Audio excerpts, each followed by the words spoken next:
As Unitarian Universalists, we believe truth is larger than any one book or way. Religion and science go hand in hand.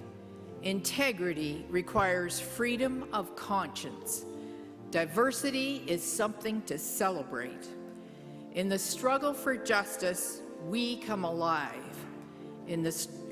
Our highest aspiration and calling is love.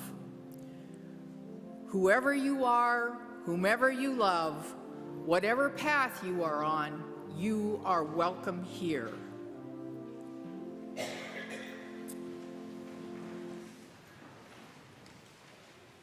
We gather this morning as one community, a community united by common ideals: love, justice, diversity, freedom, mutual care, equity. Yet, look around. Look at the faces of those around you. Each face represents an individual. Every one of us with our own story, needs, strengths, and faults. We light our chalice today, honoring our common connection and also the uniqueness that lies within each of us.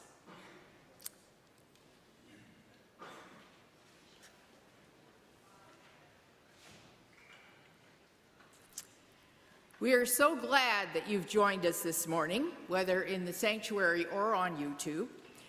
Your presence is important to all of us in our faith community.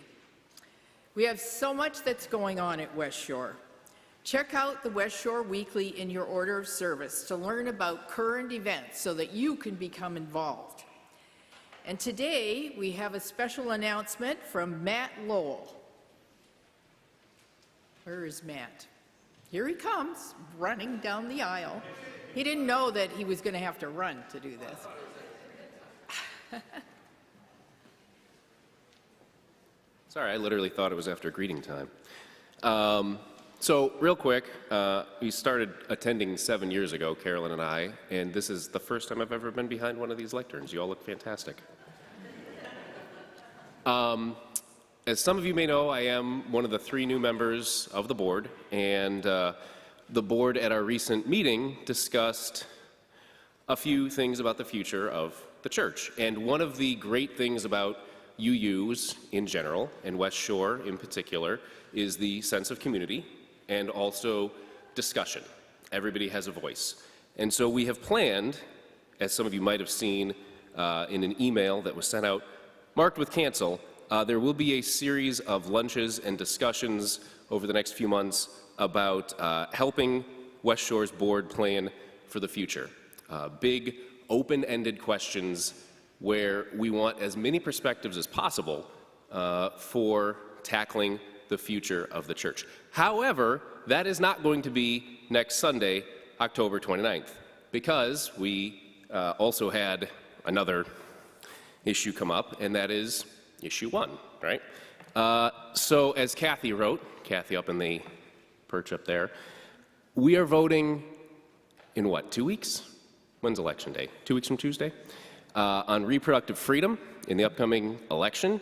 I know a lot of people in this room, a lot of people at West Shore and UUs in general are passionate in support of issue 1, and we have asked, the board has asked the church to display pro-issue 1 sign. However, because there's a lot of things involved with putting up a political sign on a church lawn, before we can do that, we need a congregational vote. So we are going to have a special meeting after service next Sunday. We do need a 30% quorum, so that's either in person or voting online or in absentia ahead of time, to discuss the issue, not just issue 1, but everything around it. Ask that you attend. It is after service next Sunday, October 29th. Mark your calendar. It's a big one. And then after that, we'll get back to open question lunches later in the church year. So that's it. Mark your calendar, October 29th, issue 1, sign or not sign on the lawn, discussion. So that's it. Thank you.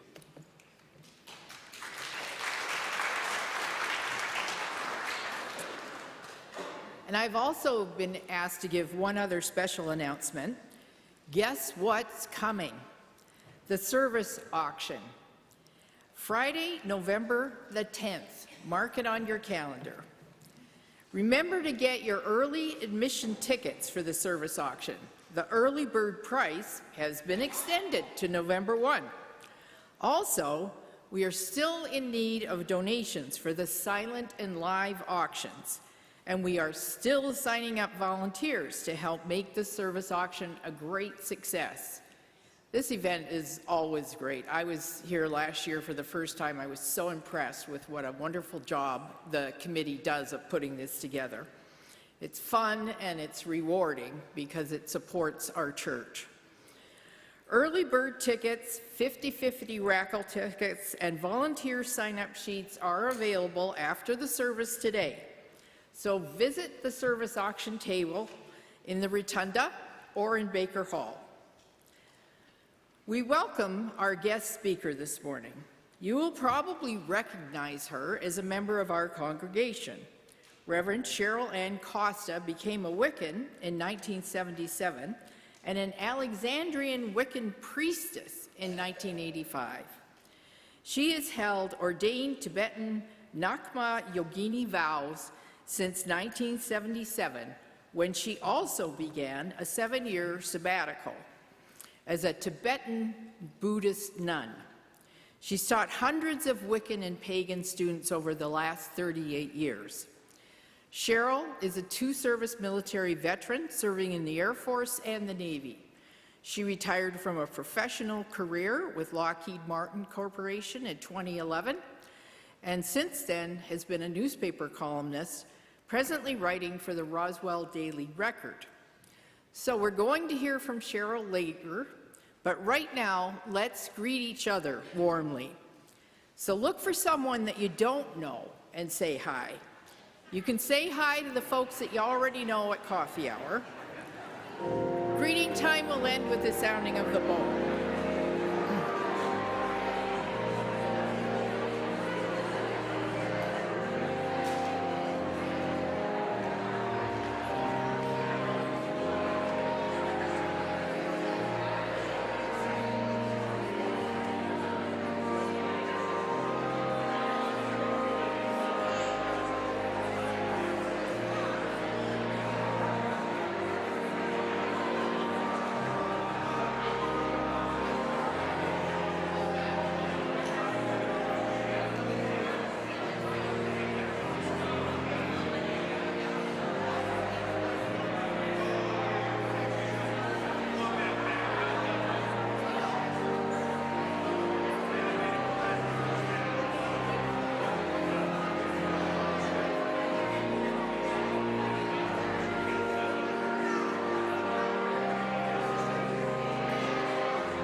The offering that we take here at West Shore each Sunday morning isn't just a stale habit.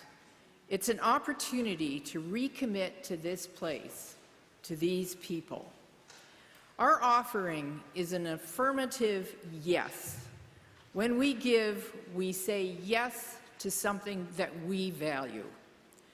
With our gifts freely given, may we say yes to the values of our faith.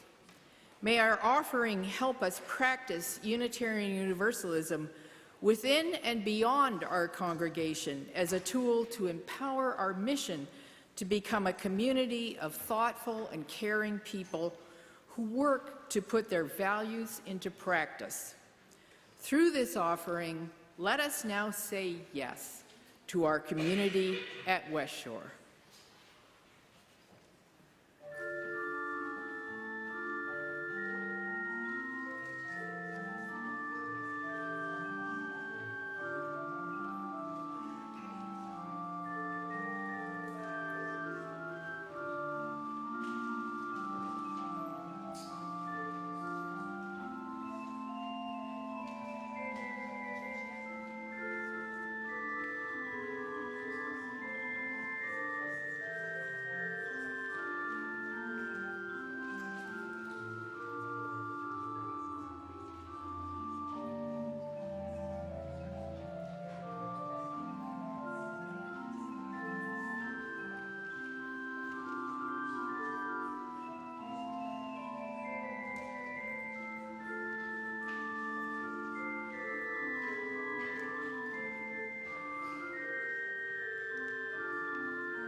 And now we're going to have a little fun with our topic, which is gossip.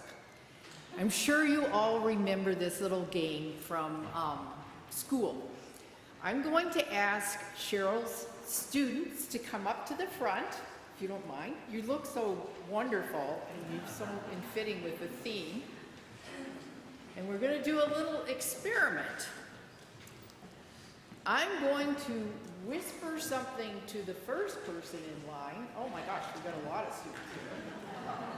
And we're going to pass it down and see if it comes out the same at the end of the line as it was when I started it out. Are we ready, ladies? Okay, I have to look. Okay, oh, this is from a song.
Okay, you're on this, you're on. What did, pardon? I don't repeat that kind of gossip. Oh. I'm not going to say that out loud. Okay. Who wants to tell us what it ended up to be? Jennifer asked to poop. Jennifer Asked to poop. to poop. Jennifer asked to poop. Okay. Here's what it started out to be. Beatniks are out to make it rich. Oh no, must be the season of the witch. From the song by Lana Del Rey. So, now we know how gossip works, right? But Cheryl's going to tell us even more. Thank you so much for coming up.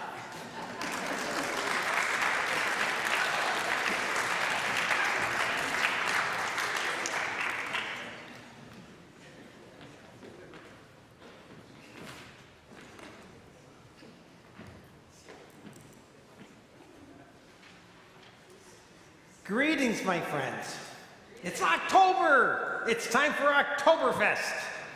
It's commonly called the season of the witch. Halloween is just around the corner, or we as witches call it Samhain. Samhain is effectively witches' New Year's, and the witch version of Day of the Dead, hence all the skeletons and that type of thing. I would like to talk to you today about gossip.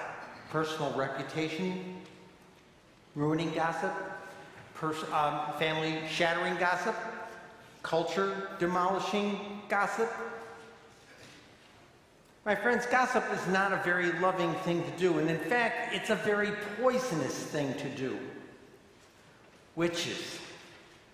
For many, the word invokes images of women with pointed hats who ride broomsticks through the night. Not around Cleveland Airport, trust me. For others, the word suggests images of deformed old women or evil baby stealers who worship the devil. The question arises, why does the concept of strong, powerful women with alternative spiritual connection generate disturbed cultural mores?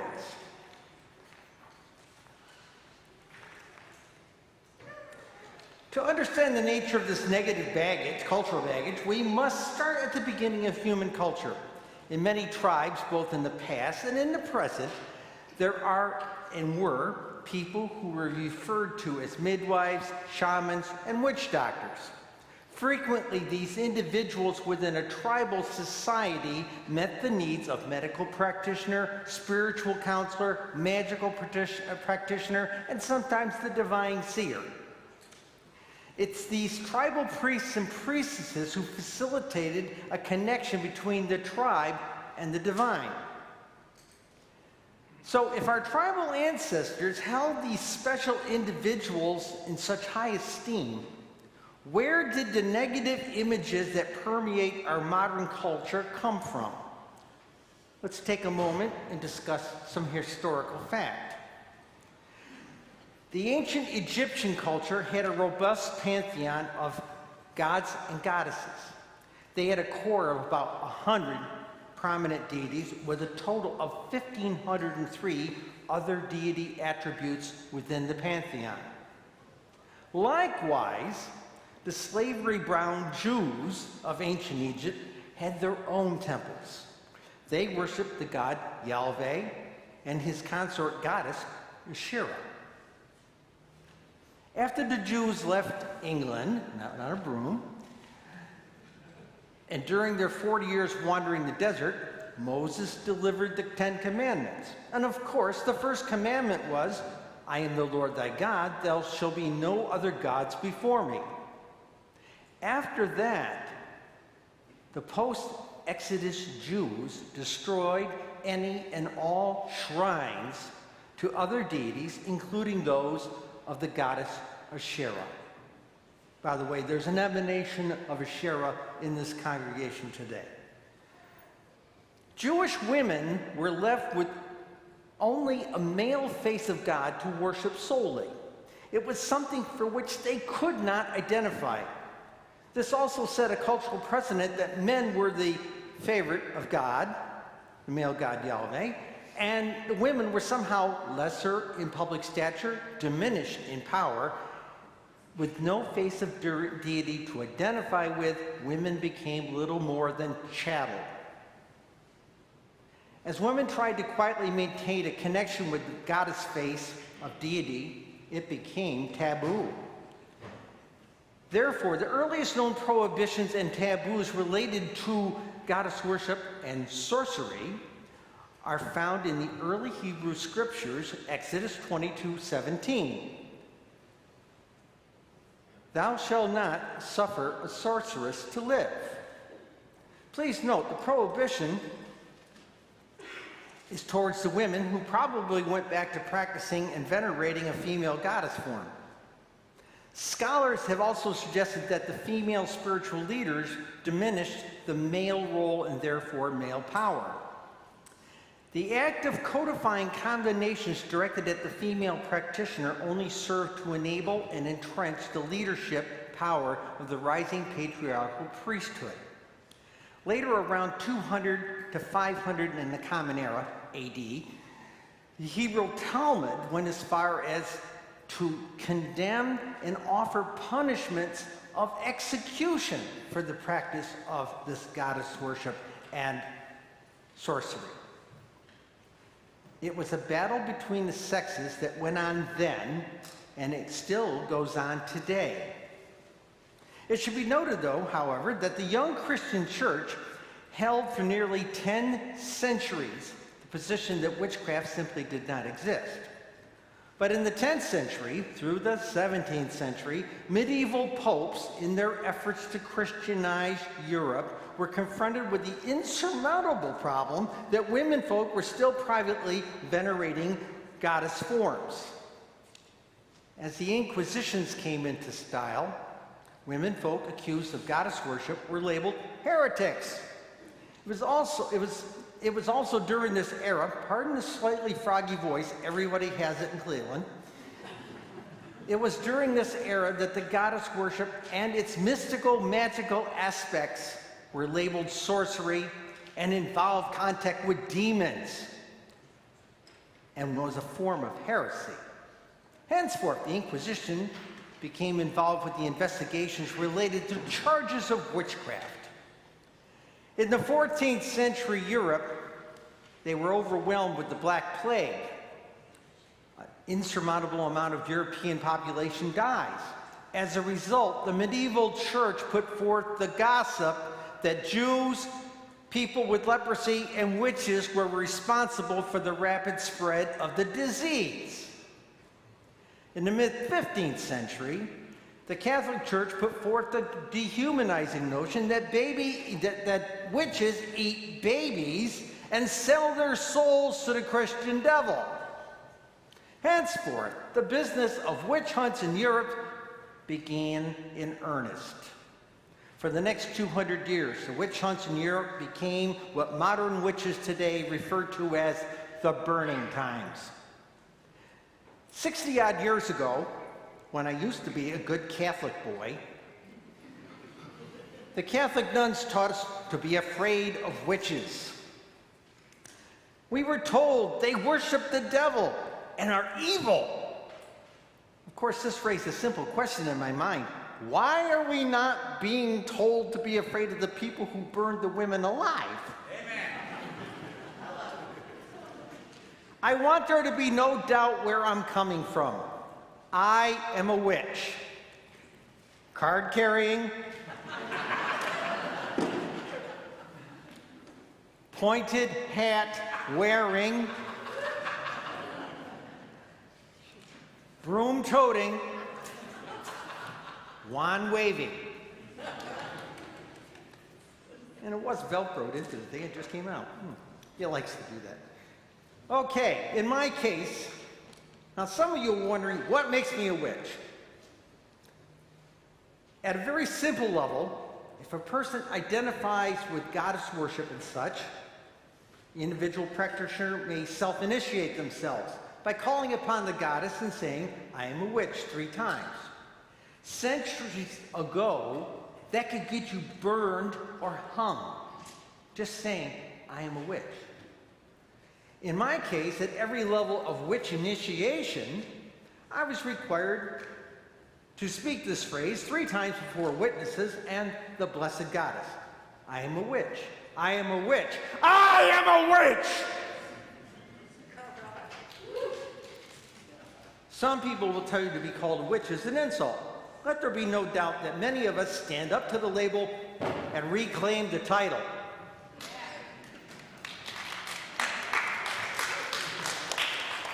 Oh, by the way, those guys. Back in 2019, I was a guest member of the Onondaga County Ministerial Association in upstate New York. When I first visited them and petitioned them for membership, wearing a clergy shirt with a green collar, the first thing, it was out of ignorance actually, the first thing the clergy asked me, do you people have gods? Or have God? My answer was, of course we do. We've got gods and goddesses by the bushel. But think of it as one comprehensive God force of consciousness that permeates all the universes and all the winds and wares and binds everything together. Gods and Goddess force has many venerated faces of God and Goddess, recognized by all the tribes of humanity. George Lucas got it right with the Force. He got it right with the Force. The Greeks had 12 principal gods and goddesses with a pantheon of 3,142 other deities. Even the one God view of Allah is seen to have 99 attributes. None of this even takes into account the 80 or 100 other world cultures who worship their own pantheons of deities. Hinduism, their pantheon is said to have 33 million deities, but Brahma is seen to be the trunk of the tree, and all of their god pantheons are branches of god families on that tree. So trust me, there are plenty of God forces. I'm sorry, a little slow this morning. That Dayquil's catching up. Trust me, there are plenty of faces of God force for everybody. May the force be with you.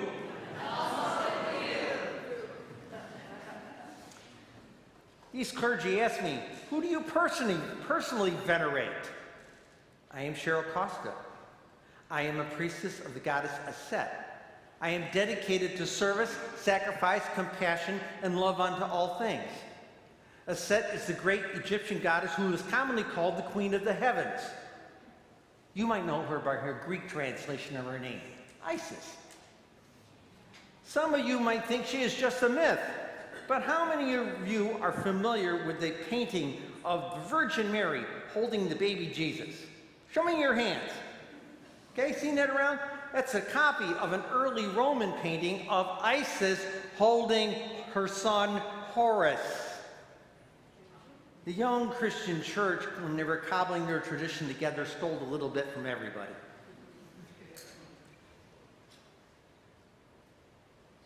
Oh, by the way, a number of people before the services asked me about the rainbow stockings. Okay, yeah, well, okay. Simple, I work for a sky goddess. Rainbow clothing is historically common of sky goddesses and Buddhist bikinis. I suppose this is a good time to introduce the other side of my spiritual life. These guys, okay? I am a Tibetan Orthodox Buddhist, and I'm ordained as a Tantric Yogini. My public Tibetan name is gender neutral. Funny how that worked out. Tashi, which means auspicious thunderbolt. In the spring of 1997, a high Tibetan Lama came to town to present at a Buddhist temple. Another Wiccan friend and I went to go hear him speak. Later, out in the parking lot, he's going through a big reception line. He comes up to me, shakes my hand, and picks me out of a crowd of 150 people and says, "I know you." I said, "Holiness, I've not met you in this lifetime." He says, "No, 2, 3, 4 times, past 400 years. We've worked with you before." Shook hands with my Wiccan friend. "I know you too," he says. And he looks at his entourage of American monks and he says, "These two, they hang out together lifetime after lifetime. So nice to see you again." And he toddles off. I'd always kind of believed in rebirth, the American version of reincarnation, but I'd never taken it technically. All right.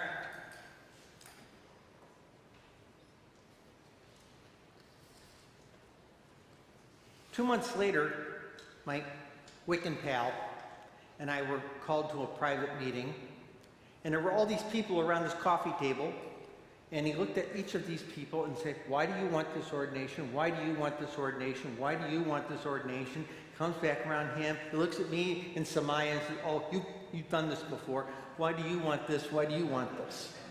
We were reordained as Tibetan yoginis. $5.75, I could still get a cup of coffee at Starbucks. Okay, among yoginis, I am known as Sanag Tenzin.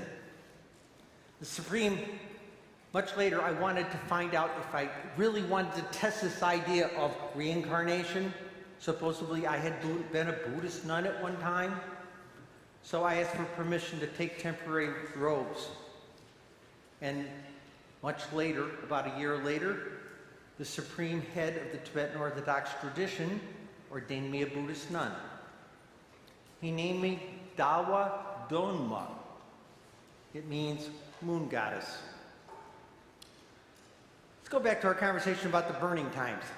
At the dawn of the Age of Enlightenment, some sanity began to reign in Europe.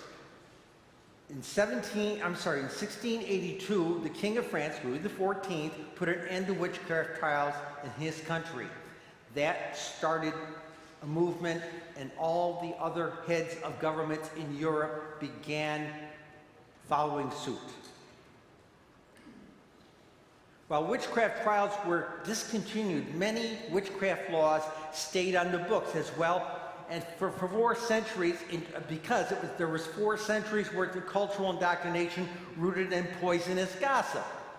Mainly that women who worship alternative deities are devil worshippers or stupid primitives with silly tribal ritual customs. The aforementioned witchcraft laws have occasionally been used creatively when the situation arose. For example, in World War II, British medium Helen Duncan made very accurate public pronouncements about certain war events that had been withheld by the general public. The military intelligence services became concerned that Mrs. Duncan might inadvertently reveal the details of the D-Day invasion. British authorities used a still legal aspect of the 1735 Witchcraft Act to sequester Mrs. Duncan in solitary confinement until after D-Day. Another more modern example. Bonnie, if you're out there on the internet, you'll recognize this. One of my student priestesses was in the process of a bitter divorce. At one point, the husband and his lawyers, trying to win total child custody from the wife, tried to discredit her character because she was under my tutelage and being trained to be witch clergy.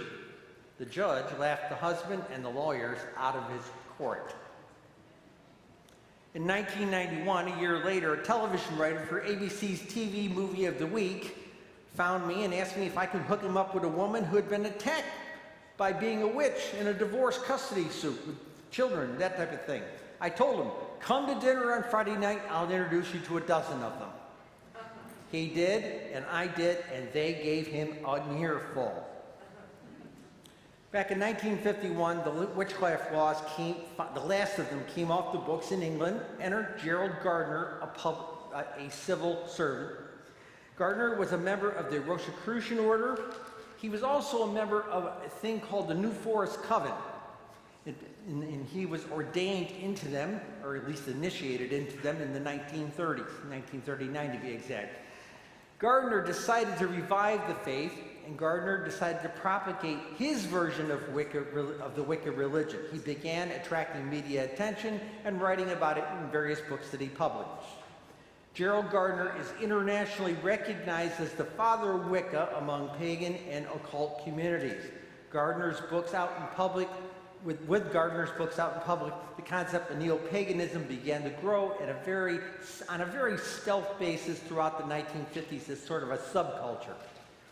In the 1960s and 1970s, with the emergence of the feminist movement, Wicca and numerous neo-pagan variants became embraced by women seeking an alternative to patriarchal-dominated faith. Now, the problem faced by modern witches was that the greater culture around them was indoctrinated with the medieval teachings and the witchcraft gossip from the medieval burning times. A quick look at the movie culture from the 1960s to 1980s era only seemed to reinforce the propaganda from the Dark Ages. Frequently, movies presented a confusing mix of good and bad witches. The 1960s television comedy series Bewitched put a somewhat friendly face on witches, but overall, movies and television put a generally demonic or ugly face on witches. In the spring of 1991, something changed in terms of the view of American witchcraft. For the record, during the 1980s, I was a professional industrial filmmaker for a Fortune 100 company. I decided to use mass media to try and start changing the face of witchcraft.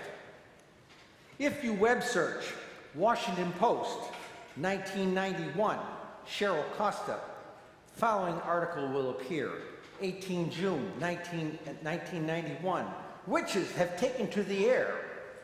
The above the fold article in the Washington Post Metro section begins, Cheryl Costa, a witch, high priestess, and computer consultant for a Fortune 100 company, states the problem plainly. We've gotten some bad PR over the years. What to do? Launch a major media campaign, of course. Costa, who goes by the old name, Lady Cassandra, and another witch, Lady Kestrel, have started the area's first cable television talk program devoted entirely to witchcraft. My friends, that is how you come out of the proverbial witch broom closet. Someone asked me this year, are you out of your closet enough to come teach a class for 50 witches? And I said, honey, just Google that article. Okay. All right, naturally. An article in a major newspaper record calling you a witch certainly didn't go unnoticed and also got tongues wagging with gossip. You should have heard what they said in my neighborhood about me. You should have heard what they were saying about me at the office. Oh, they were stuffing little threefold brochures under my door. Oh, give up Satan, come find Jesus, come find the true God. But no one ever invited me to their church.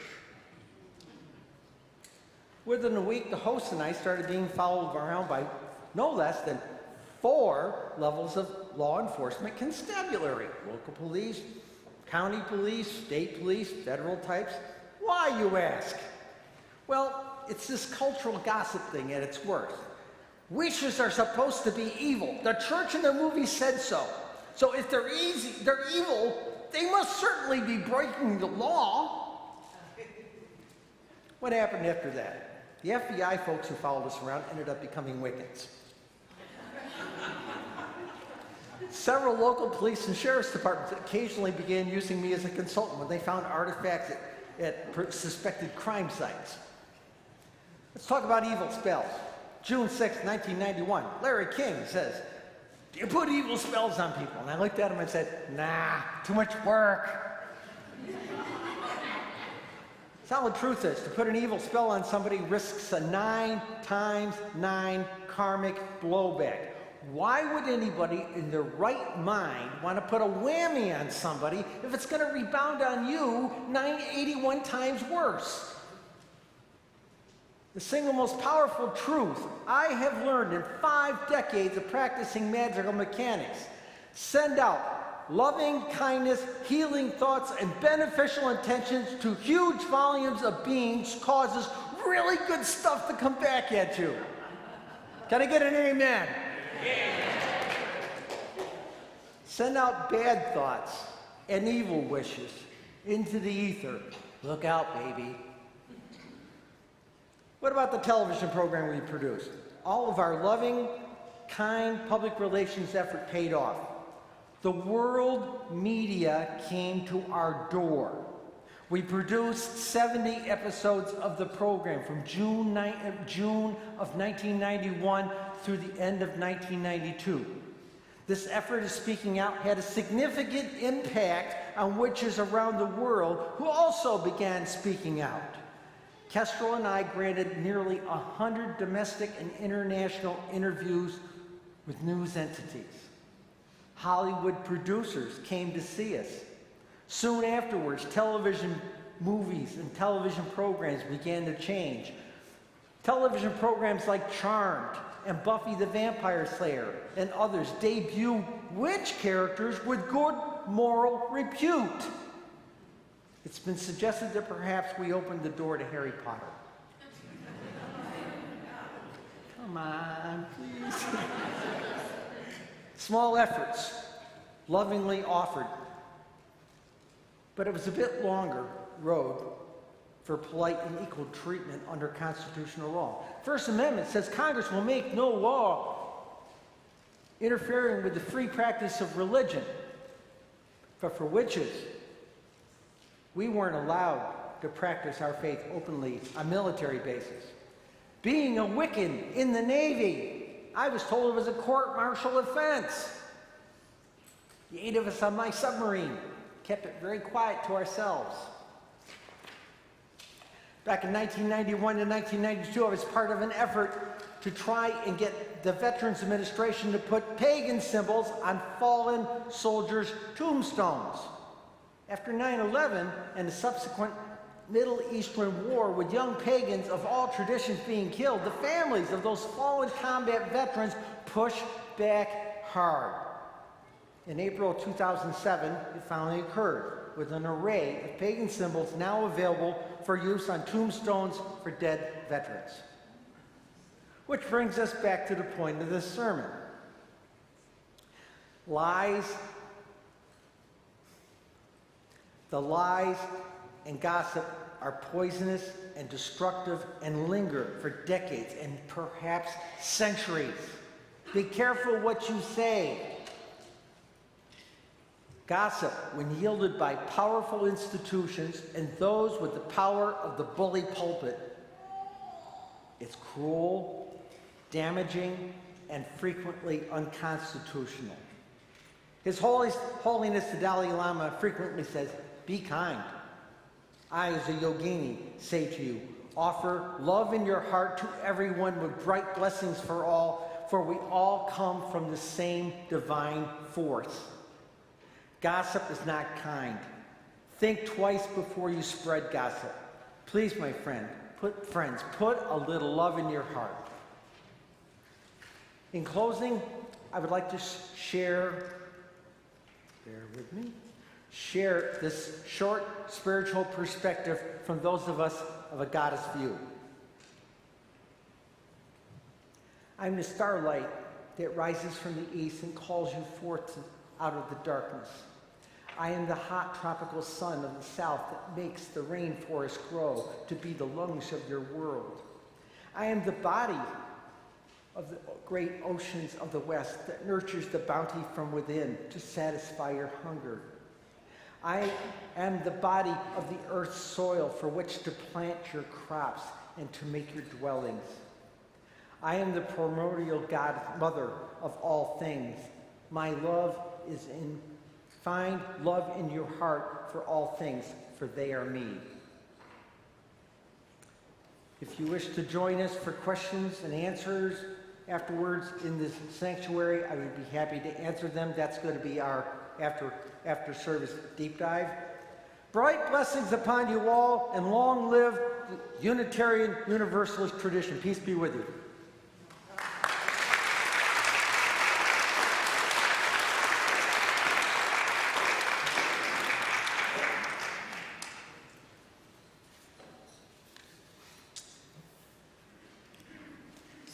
Please stand as you were able for our hymn 119.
And we extinguish this flame, but not the light of truth, the warmth of community, or the fire of commitment. These we carry with us until we meet again. And our closing words are based on the words of Abraham Joshua Heschel and J.D. Stillwater. Our goal should be to live life in radical amazement, to get up in the morning and look at the world in a way that takes nothing for granted. To be spiritual is to be amazed. Spirit of amazement, let every golden russet and crimson leaf, every rotund orange globe of a pumpkin, and every goblin, ghoul, and witch who comes to my door next week, fill me with secret wonder. Remind me that life, my life, is magical and mysterious. May I live my life in radical amazement this fall and always.